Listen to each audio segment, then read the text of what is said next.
Esta es una producción de Grupo Fórmula. Encuentra más contenido como este en radioformula.mx.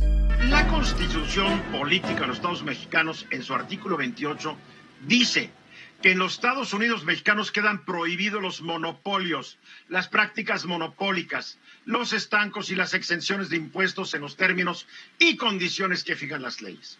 Bien, a mí lo que me preocupa mucho es que, a pesar de que diga esto el artículo 28 de la Constitución, el gobierno de la 4T, pues aparentemente no le va a hacer caso a la Constitución, ¿o me equivoco, mi querido Luis Ernesto? Pues mira, Eduardo, el verdadero problema no es la cuestión que acabas de decir tú, eso se refiere a monopolios privados. El Estado tiene la autorización de tener monopolios públicos. De hecho, así es como estaba considerado en la antigüedad, y por antigüedad me refiero antes de las reformas, de todo lo que fue el aspecto del sector energético. Pero hay algo que es más importante aquí y es... Sí, pero la misma Constitución dice que los monopolios que el Estado ejerza podrán ser en las siguientes áreas: correos, telégrafo, radiotelegrafía, petróleo, hidrocarburos, petroquímica básica, minerales, radioactivos y generación de energía nuclear, electricidad. Sí, y realmente lo que tienes tú ahí es una definición muy clara de que el Estado, si está haciéndolo para el bienestar del público, puede tener monopolio. Pero lo que acaba de hacer el gobierno, y es una de las cosas riesgosas, es generar una empresa en el área farmacéutica para la distribución de medicinas. Y de una manera implícita, esto va a crear un monopolio, porque lo que va a ocurrir es que esa empresa va a controlar la distribución de farmacéuticos. Para mí ese no es el problema es que el gobierno no ha entendido que el sector farmacéutico es un sector muy interesante para el futuro de México. A diferencia de hidrocarburos, si nosotros invirtiéramos hoy en el sector farmacéutico, podríamos tener una cantidad increíble de empleos bien pagados en el futuro, pero además podríamos retener a una gran cantidad de jóvenes que están estudiando estudios de ciencia, química, física, etcétera, y que estarían trabajando en México en lugar de trabajar en el extranjero. La pandemia manda un mensaje. Tenemos una gran oportunidad de desarrollar la industria farmacéutica mexicana. Es una de las industrias más fuertes en el mundo y además exporta, porque tenemos exportaciones de nuestras industrias farmacéuticas.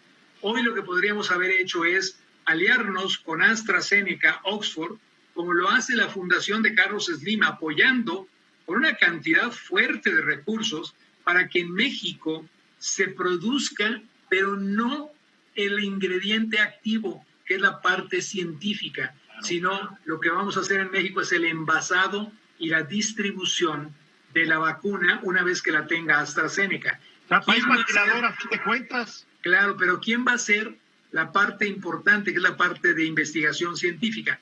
Lo va a hacer el laboratorio en Argentina. Y esto es lo que es terrible para nosotros. Deberíamos haber logrado como gobierno aprovechar la alianza con la Fundación de Carlos Slim, que está dispuesta a empujar este tema y decir, vamos creando en México la estructura que permita desarrollar el ingrediente activo, hacer investigación y además el envasado. Voy más lejos, dale el envasado a los argentinos, pero de esta manera estaríamos generando las condiciones de ciencia que permitirían que México se convirtiera en potencia en el área de investigación médica para el futuro. Creo que esto es lo que el gobierno tiene que entender. Hace un momento decíamos, ¿en dónde va a invertir? En el presupuesto. Y yo te dije y lo repito, en todo menos en ciencia y tecnología. Y esto va a ser trágico para el país.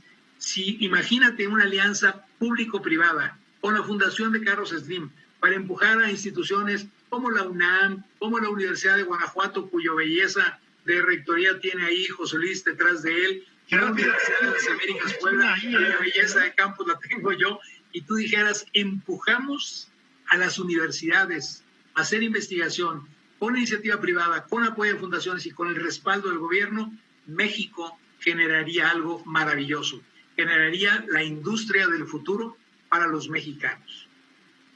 Carlos. Una pregunta, Luis Ernesto. ¿Cuánto invirtió el sexenio de Fox en ciencia y tecnología durante su administración? Con excepción del año que yo fui el presidente de CONACYT, y ese fue el único año en que alcanzamos el 1% del Producto Interno Bruto, una nimiedad. Una vez que me sacaron de ahí y me pasaron a Relaciones Exteriores, bajó del 1% al 0.5%, y desde entonces se ha mantenido en ese porcentaje. Las administraciones no entienden, ninguna ha entendido la importancia de ciencia y tecnología. Y voy a decirlo aquí con toda claridad. Habiendo sido yo presidente del Consejo CONACYT, eso es lo que se requiere, subir ese presupuesto por lo menos al 2,5% del PIB. Mira, nomás te quiero decir que la Secretaría de Economía para el año entrante, lo deseable es la cantidad de 181 millones de pesos para el desarrollo de la industria del software, cuando son las industrias más dinámicas, pujantes y que más dinero le podría dejar a México. 181 millones de mugrosos pesos. La verdad, hay que decirlo así con todas sus letras. Sí, Eduardo, pero perdón que interrumpa, pero esta ha sido la miopía de todos los regímenes, ¿ok? De todos, no lo niego, de todos. Kenia. A mí me parece preocupante, doctor, no solamente el tema del monopolio, que de eso yo, digamos, podría hacerlo, sino además el tema de la corrupción que va a generar ese monopolio. Porque, honestamente, el tema... No, ¿cómo crees? No, Kenia, ¿por qué?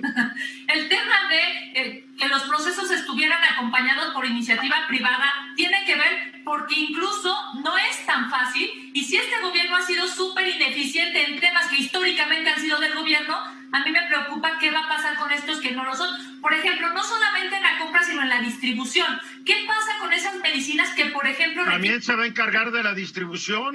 Por eso, a eso me refiero. O sea, ¿qué va a pasar cuando el gobierno tenga que distribuir, por ejemplo, las vacunas que son productos fríos que se tienen que trasladar a miles de kilómetros bajo ciertos protocolos y ese tipo de cosas? Digamos, la falta de experiencia, la posible corrupción y claramente el monopolio es un círculo lamentablemente perfecto para que las cosas no vayan a funcionar. Y miren, vamos con esto concluyo, seguramente iremos a ver muchas cosas en el gobierno no funcionan, sí, pero este es un tema de salud que lamentablemente va a terminar costando vidas, nuevamente más vidas en México. José Luis. Yo creo que uno de los grandes dilemas de cualquier gobierno es cómo distribuir el presupuesto, como lo vamos a ver en la propuesta que seguramente conoceremos ya mañana. Y la gran dicotomía es, o lo metes a capital físico o lo metes a capital humano. Y lo que nos muestra la experiencia empírica de haber visto varios países, creo yo que el ejemplo más claro es el de Corea del Sur, Irlanda, inclusive un poco Grecia y Portugal, es jugársela con el capital humano, jugársela con el conocimiento.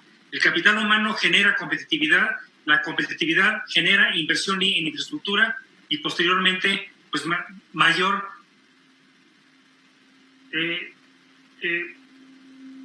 bienestar para las familias, ¿no? Pues estás hablando de la educación. Un pueblo educado y bien educado va a tener mayores probabilidades de desarrollar un país que un país de ignorantes.